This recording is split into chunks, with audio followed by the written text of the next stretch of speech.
ჩვენი დღევანდელი ლექციის საგანია ფორტუნა, წარმატება, ზეგავლენა, წყაროები და კვლევის მეთოდოლოგია, რომელიც მასთან არის დაკავშირებული. ეს ტერმინები იხმარება იმ კვალთან მიმართებაში, რომელსაც მწერალი ან კიდევ ნაწარმოები ტოვებს. ვნახოთ ეხლა თუ რას ნიშნავს თითოეული მათგანი, ანუ ვნახოთ ამ ტერმინების განმარტება.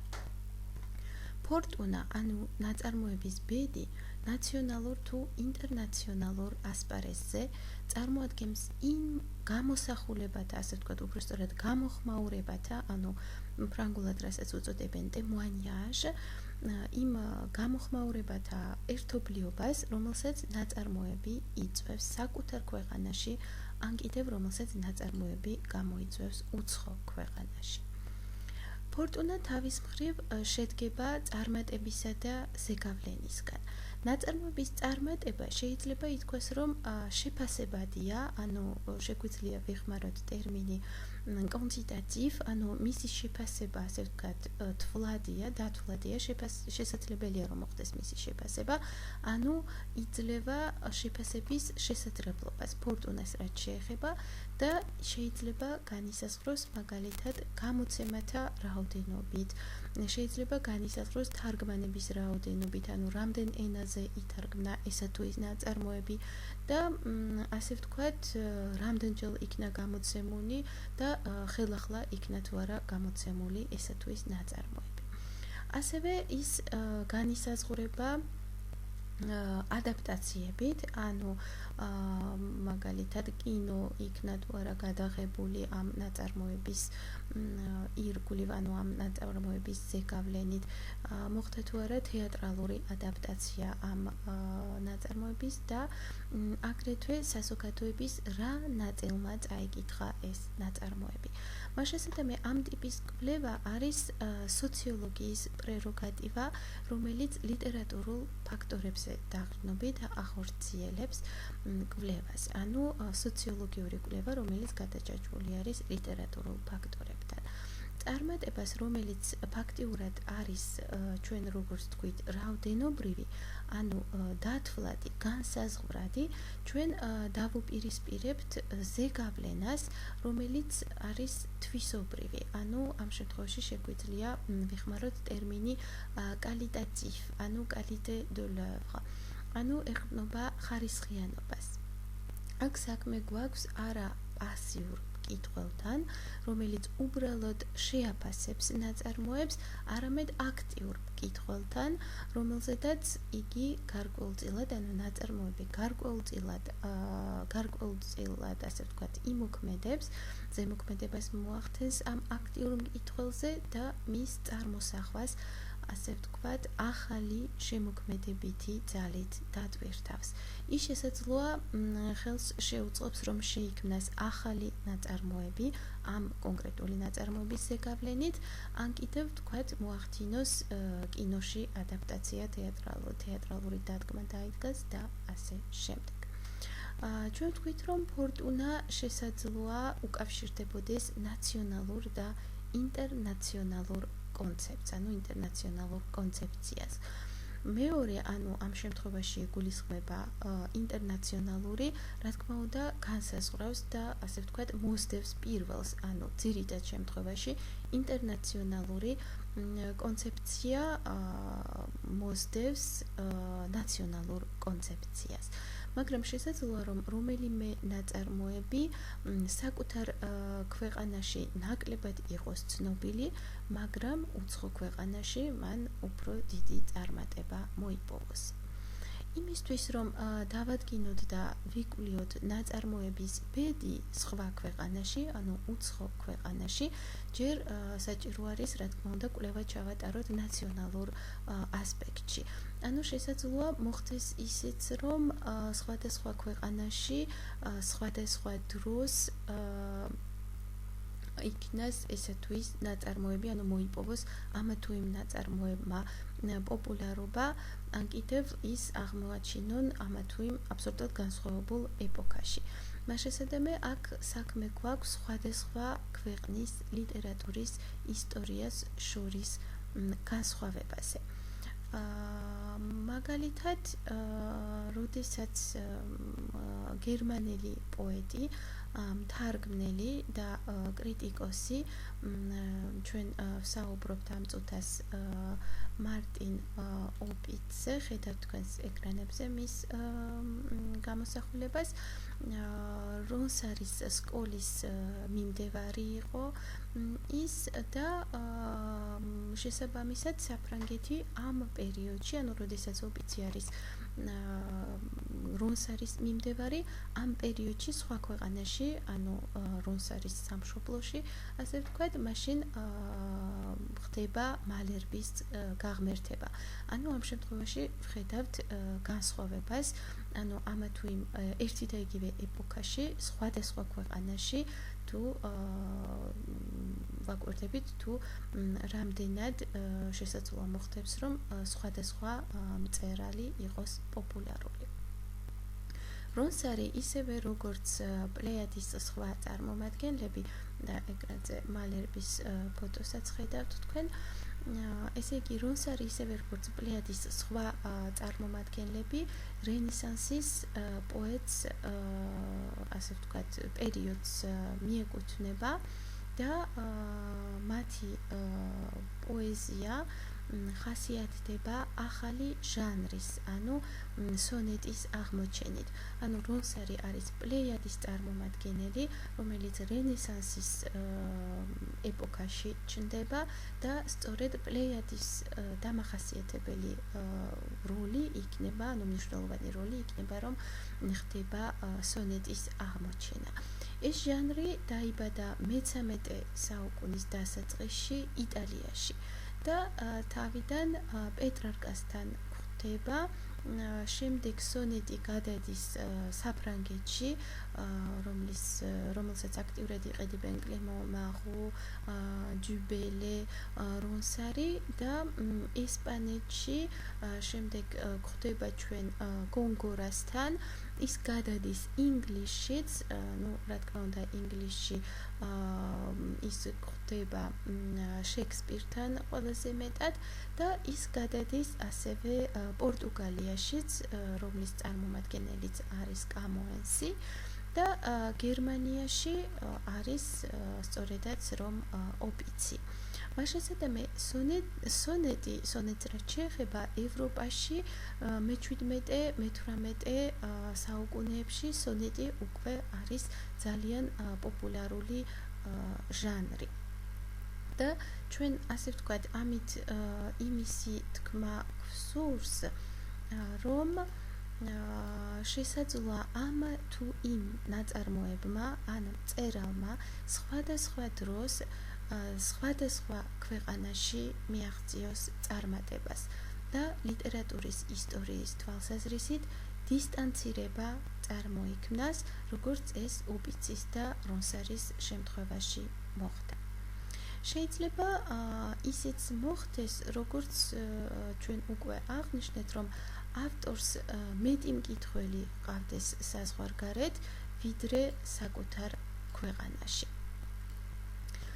და ასე მოხდა მაგალითად ჯუ ბახტასთან მიმართებაში, რომელიც ჰოლანდიაში და ინგლისში უფრო ცნობილი იყო, ვიდრე საფრანგეთში და რომელსაც აგრეთვე ძალიან აფასებდა გოეთე. იგივე მოხდა მოპასანთან მიმართებაში, შეგვიძლია იგივე აღვნიშნოთ, რომელსაც აღმერთებდნენ ამერიკაში, სადაც მან ხელი შეუწყო short stories, ანუ მოკლე მოთხრობების დაბადებას და მას აგრეთვე ძალიან დიდი პოპულარობა ხვდა წილად რუსეთში, ინგლისში და გერმანიაში. ასევე მოხდა, ანუ იგივე შეგვიძლია ვთქვათ, შარლ მორგანის შემთხვევაშიც, რომელსაც მხოლოდ ფრანგებმა მიაგეს, ასე ვთქვათ, გენიოსის სახელი. იგივე მოხდა რომენ როლანის შემთხვევაშიც, რომელმაც ფაქტიურად საფრანგეთში ბევრად ნაკლები პოპულარობა მოიპოვა, ვიდრე როგორც ვთქვათ რუსეთში, ან კიდევ აღმოსავლეთ ევროპის ქვეყნებში და აგრეთვე ჩინეთში. შესაძლოა ამის მიზეზი იყო და სწორედ ეხლა ამჟამად უფრო მეტად ხდება თითქოს რომენ როლანის ხელახალი აღმოჩენა, სწორედაც რომ ვთქვათ შეგვიძლია ვთქვათ დავასახელოთ რომ მაგალითად მომავალ წელს მას კონკრეტულად რომენ როლანს მიეწყდება კონფერენცია საფრანგეთში, ანუ თითქოს ეხლა თავიდან ხდება საფრანგეთში რომენ როლანის აღმოჩენა. ანუ აი ასე ვთქვათ განსხვავებების, ანუ დეკალაჟ, აი ამ სხვაობის მიზეზი შესაძლოა დავასახელოთ, ამ მიზეზად შეიძლება დავასახელოთ ის ფაქტი, რომ ესე თუ ის მწერალი უფრო ადვილად ითარგმნება უცხო ენაზე და შესაბამისად ამის გამო თარგმნიან მას. ან კიდევ შესაძლოა მეორე მიზეზი იყოს იმაში, რომ საზოგადოების მოთხოვნა შესაბამის ლიტერატურაზე ამ სხვა ქვეყანაში უფრო დიდი იყოს ვიდრე ამ მწერლის სამშობლოში. მაგალითად, სარტრის და მალროს დროს საფრანგეთში მორგანის პოპულარობა შესაძლოა გამოწვეული არის იმ ფაქტით, რომ ის თავის ნაწარმოებებში ქალის, ასე ვთქვათ, თითქოს ქალის როლი და ქალის პრობლემატიკა უფრო მეტად იყო განხილული და სწორედ ამან გამოიწვია საფრანგეთის საზოგადოების დაინტერესება მისი შემოქმედებით. ამა თუ იმ მწერლის ფორტუნა სხვა ქვეყანაში განისაზღვრება ორი ფაქტორით და რა არის ეს ორი ფაქტორი? ანუ ეს არის მისი ექსტრავაგანტულობა, ან ეგზოტიკურობა, ანუ ის განსხვავებულობა, რომელსაც ისე თუ ის მწერალი თავის თავში ატარებს და ან კიდევ შეიძლება ეს იყოს საერთო პრობლემატიკა, რისი მეშვეობითაც ის მკითხველისთვის უფრო ადვილად გასაგები ხდება. ანუ შესაბამისად ის პრობლემატიკა, რომელზედაც ესე თუ ის მწერალი წერს, შესაძლოა სწორედ ეს პრობლემატიკა ძალიან აქტუალური იყოს რომელიმე უცხო ქვეყანაში და ამის გამო მკითხველი, რა თქმა უნდა, უფრო მეტად იზიარებს მის შემოქმედებას და უფრო ახლოს დგას, უფრო გასაგები ხდება ეს მწერალი მისთვის. თუმცა ფორტუნა, ანუ ბედი ნაწარმოების შესაძლოა პირიქითაც შემოტრიალდეს და ზეგავლენამ კიდევ შესაძლებელია, რომ პირიქით წინააღმდეგობა ნახოს ამა თუ იმ საზოგადოებაში ან ქვეყანაში. რატომ მოხდა მაგალითად, რომ გონგორა ფრანგებმა დიდი ხნის მანძილზე ვერ მიიღეს? ანუ ფაქტიურად დიდი ხანი დაჭირდა, საკმაოდ დიდი პერიოდი გავიდა იმისთვის, რომ ფრანგებს გაეცნოთ, ფრანგები გაცნობოდნენ და გაეკოთ გონგორა. ფრანგებისთვის ის ძალიან დიდი ხნის მანძილზე რჩებოდა ბუნდოვან და გაუგებარ პოეტად. როდესაც მალარმე გამოჩნდება, ამ სიმნელეს და გაუგებრობას ის უწოდებს პოეტურ ჰერმეტიზმს, ანუ ჰერმეტიზმ პოეტიკ, ანუ აი ამ ასე ვთქვათ ტერმინოლოგიით დაახასიათებს ის მის პოეზიას. რატომ შეხვდნენ ასე ცუდად საფრანგეთში შექსპირს? ანუ ესეც ვთქვათ აგრეთვე ერთ-ერთი ის ფაქტია, რომელიც შეგვიძლია ვთქვათ აი სწორედ ამ ფორტუნასთან მიმართებაში გავეხსენოთ. რადგან ისინი თვლიდნენ, ანუ ფრანგები თვლიდნენ, რომ თეატრის ერთადერთი სწორი ფორმა იყო ალექსანდრინით დაწერილი ტრაგედია. კლოდეს დროს კიდევ ეს წინააღმდეგობა უკვე აღარ არსებობს. რატომ მოხდა, რომ მაშინ, როდესაც ჰოფმანი მიიღო ფრანგულმა საზოგადოებამ, ჟან პოლის შემთხვევაში ასე არ მოხდა და უბრალოდ შეგახსენებთ, ჟან პოლი ეს არის იოჰან პაულ ფრიდრიხ რიხტერი, რომელმაც ეს არის გერმანელი მწერალი, პუბლიცისტი, სენტიმენტალისტი, პრერომანტიკოსი ავტორი, რომელიც 1793 წლიდან აიღებს სწორედ თავის ნაწარმოებებს აქვეყნებს ჟან პოლის სახელით. სწორედ ასე იხსენიებენ ამ მწერალს ამ პერიოდის შემდეგ. მაშინ როდესაც ფრანგები მიიღებენ ჰოფმანს, ფაქტიურად ჟან პოლის შემთხვევაში ასე არ ხდება და მისი შესავალი introduction à l'esthétique, შესავალი ესთეტიკაში, რომელიც 1862 წელს ითარგმნა ფრანგულად, მას სიმბოლისტები არ გაეცნობიან, მათ არ წაიკითხეს ეს ნაშრომი, თუმცა კი შესაძლოა რომ ვთქვათ ლიტერატურის თეორეტიკოსები თვლიან, რომ შესაძლოა რომ სიმბოლისტები ამ ნაშრომს უფრო ადრე რომ გაცნობოდნენ, შესაძლოა უფრო მალე ჩამოყალიბებულიყვნენ ისინი თავიანთ თეორიაში.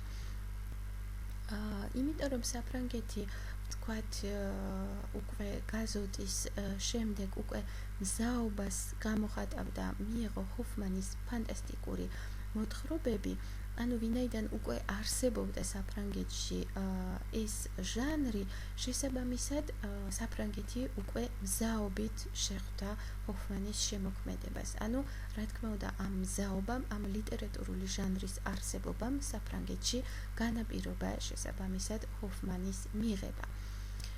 ამავე დროს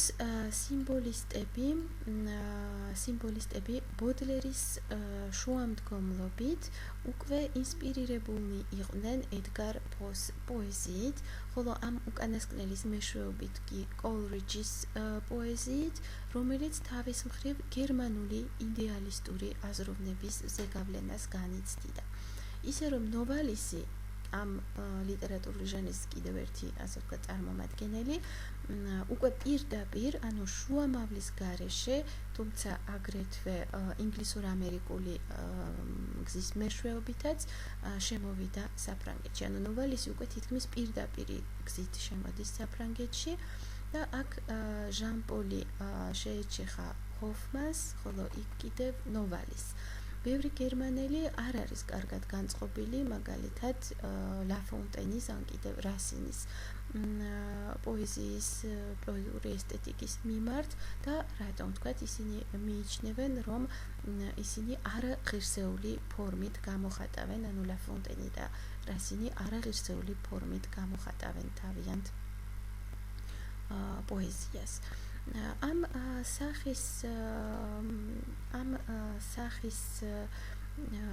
რეზისტენტული, წინააღმდეგობის გამწევი გამოსახულება, გამოხატულება ამა თუ იმ მწერლის თუ ნაწარმოების მიმართ ჩვენ ინფორმაციას გვაწვდის, შესაბამისად ლიტერატურის კრიტიკოს ინფორმაციას აწვდის ერთი ეროვნებიდან მეორეში სტრუქტურების განსხვავებაზე, იმაზე თუ რა სურათს იქმნის ესა თუ ის ქვეყანა მეორეზე, ამა თუ იმ ეპოქაში, ამა თუ იმ პერიოდში და რა აიძულებს უარი თქვას ყველა იმ ელემენტის მიღებაზე, რომელიც ამ კონკრეტულ ქვეყანას არ შეესაბამება. როდესაც საქმე ხდება რაღაც ელემენტების თქვათ მიღებასთან, როდესაც რომელიღაცა პოეტს, რომელიღაცა ნაწარმოებს კარგად იღებს ეს ქვეყანა, ხოლო რომელიღაცა სრულიადაც არ იღებს.